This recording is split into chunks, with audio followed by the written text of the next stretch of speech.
Bonjour. Non, je dis bonjour à Jamel Debbouze. Bonjour Jamel, On est bonjour. content de vous avoir avec nous, Jamel. Et moi donc. Et pourquoi on est content? Parce que d'habitude, vous regardez Télématin depuis votre canapé. Exactement.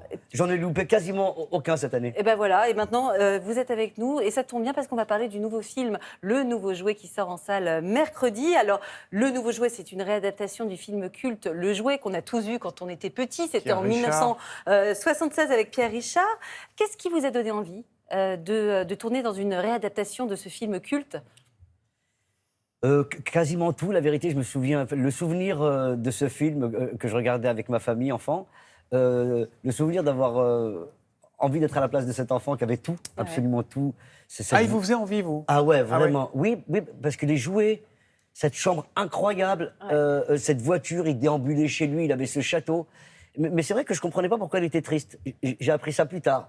Vous avez appris qu'on pouvait avoir plein d'argent et pas être hyper heureux, quoi. Oui, je ne comprenais pas le rapport entre ne pas être heureux et avoir de l'argent. Vous vouliez être un gosse de riche, mais vous n'aviez pas imaginé être un jouet pour autant. J'ai tout fait pour être un gosse de riche, mais mes parents, ils n'ont rien voulu savoir.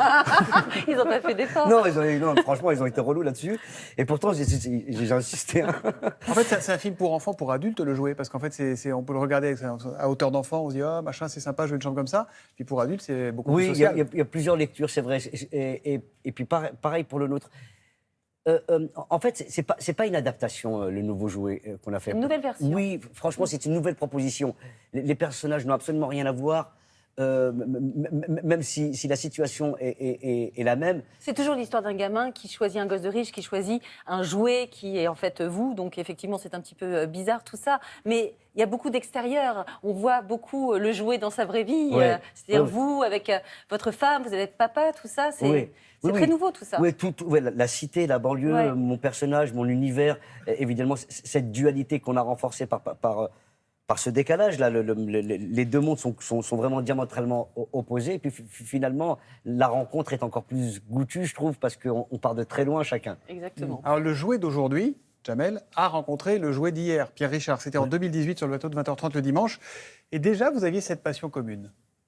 J'adore le jouet. Qu'est-ce que c'est bien. Parce qu'en même temps, incroyable dedans. C'est en même temps un sujet très grave, très Vous laissez sérieux. discuter entre vous. Vas-y. Non, C'est vrai, on n'en a pas besoin. On n'a pas besoin. Alors je te disais, non, ouais, mais c'est mon préféré parce qu'en même temps il était grave, et tout, pour profond, et en même temps il faisait rire. Faire les deux en même temps, c'est pas facile. Et puis ce postulat de départ, je veux lui là. Ouais. Le gamin qui arrive dans la boutique et qui dit je veux lui, c'est Monsieur, extraordinaire. et puis Bouquet. Oui, c'est vrai, il était incroyable. Oh là là, vous étiez déjà super fan et maintenant c'est le gamin, le gosse de riche, il vous veut vous, il vous montre deux doigts, je veux lui. Cette scène culte qu'on retrouve, réinterprétée bien sûr. Ça reste une comédie malgré tout sur la puissance de l'argent et ses dérives? Oui, bien sûr. Entre autres, parce qu'il y a beaucoup de thèmes qui sont abordés, notamment le thème de la paternité, en tout cas en ce qui concerne mon personnage. Il a très peur il va avoir un enfant.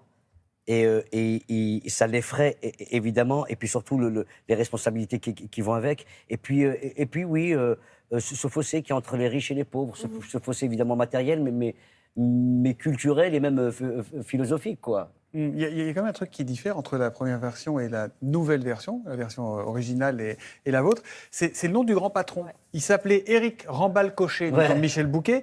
Et là, Daniel Auteuil, il s'appelle Philippe Étienne. Deux prénoms. Coucou Bernard Arnault ou pas du tout? Il n'est pas là. Non, il n'est pas là.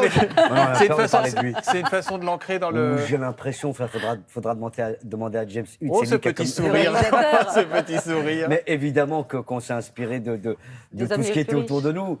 C'est l'homme le plus riche de France, Bernard Arnault. Oui, c'est le personnage de Daniel dans le film. Oui, évidemment qu'on s'est inspiré de tout ce qu'il y avait autour de nous. Déjà à l'époque, je crois que Francis Weber s'est inspiré de Dassault, si je ne dis pas de bêtises. Ouais.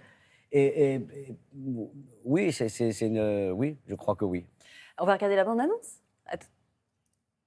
Faut arrêter les plans foireux, là. Cette fois, faut que tu trouves un vrai boulot et que tu t'y tiennes. Vous êtes plutôt du matin ou du soir? Plutôt du midi. Votre père m'a dit que vous ne deviez pas partir sans le cadeau parfait. Je veux ça.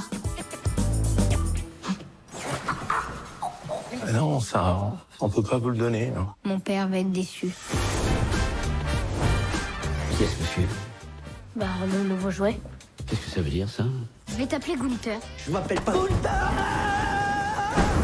rémunération serait à la hauteur du désagrément. C'est pas une question d'argent. Au revoir. 2 000 €.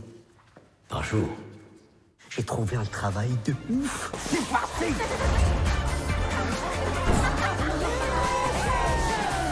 Dans la vie, quand on aime bien les gens, on l'exprime. Vous vous approchez de la personne, bien la famille, tranquille, le père les...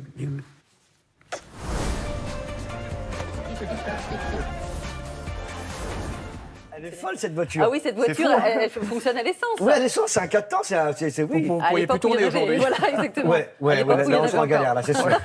Bon, J'espère que ça ne va pas durer trop longtemps. Bah, on espère et que les tous. gens vont être libérés très vite. Ben, on espère tous. Dans ce film, vous êtes effectivement le jouet de ce gosse de riche. Est-ce que dans la vraie vie, vous êtes le jouet de vos enfants? Je suis carrément, oui, je suis l'objet même de mes enfants. L'esclave. Ils font un peu ce qu'ils veulent de nous. Ma femme et moi, on est très esclaves de nos enfants, avec bonheur. Bon, on va marquer une petite pause, mais juste avant, on vous apporte, parce que vous avez une petite faiblesse pour les madeleines dans le film. Vous allez tellement vous régaler, on dirait Oh, c'est gentil. On dirait Louis de Funès qui va dans le frigo, dans la grande vadrouille dans le film. T'as vu? Ouais. Oui, c'est vrai. Elles étaient incroyables, ces madeleines. À mon C'est la avis, fête semblant qu'elles je suis soient pas- bonnes, hein. Je suis pas sûre qu'elles Elles sont soient si bien, hein. bonnes. On fout de ma gueule ou quoi? Non, ma mère, sérieusement, c'est ça le madeleine du Elles sont service bien, public. elles sont bien. C'est là où va l'argent de notre redevance? Ouais, exact. Bah, il n'y a plus de redevance. Il y a plus de Eh ben, redevance. voilà. C'est pour ça, il Voilà. n'y a plus de redevance. L'année dernière, vous seriez revenu, c'était du pur beurre. Là, c'est Du coup, on envoie la pub, Thomas. On a la besoin pub de parce qu'on a sous. besoin de sous. Allez. Vraiment des crevards à penser.